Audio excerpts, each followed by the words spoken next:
A new study released this week underscores just how big a gap African American males face when it comes to moving up the economic ladder. Some of the findings are dramatic. White boys who grow up in rich households are likely to remain that way. Black boys who are also raised at the top are more likely to become poor instead of staying wealthy in their own adult households. Black boys fare worse than white boys in 99% of America, even when children grow up next to each other with parents who earn similar incomes. Raj Chetty of Stanford University is one of the co-authors of this study. He joins me now. Thank you so much, Raj, for being here. This report seems to indicate that black men will fare worse than white men, even if they are raised in households with similar incomes. Can you explain what's happening there? Yeah, so one of the most striking findings of the study to us was that even if you take black and white boys raised in families at exactly the same income level, even at high income levels, you see that black boys end up with very different outcomes on average relative to white men. They're less likely to complete high school, they're less likely to go to college, they have significantly lower earnings in adulthood.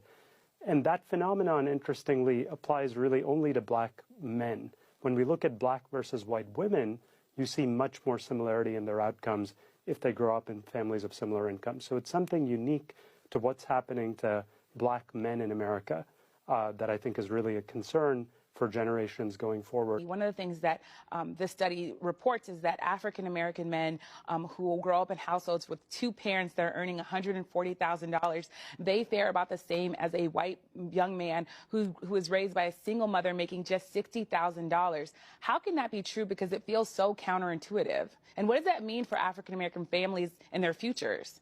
Yeah, what you're getting at really is the finding that there's a great deal of downward mobility in black families. So you would have thought intuitively, that's what we expected going in, is when you get to a certain income level, maybe racial disparities disappear, that at some point kind of escape the poverty trap. But that really doesn't seem to be the case. Even once your parents reach a high income level, it continues to be the case. Better outcomes, but I think more remains to be understood in terms of exactly what's driving these really sharp differences. Gotcha. And I want to talk about the differences between black women and black men.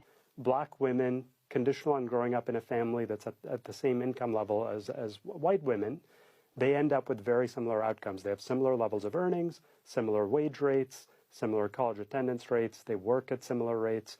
So it's really remarkable how for women you don't see that much of a black-white disparity, very starkly different from men. Now I should emphasize that doesn't mean that women are living in households with the same income levels, because black women tend to be married to men who are black, who have lower incomes, and they also are married at lower rates. And so if you look at household income, of course you do see a significant disparity between black women and white women. But when you look at their own earnings, they look very similar.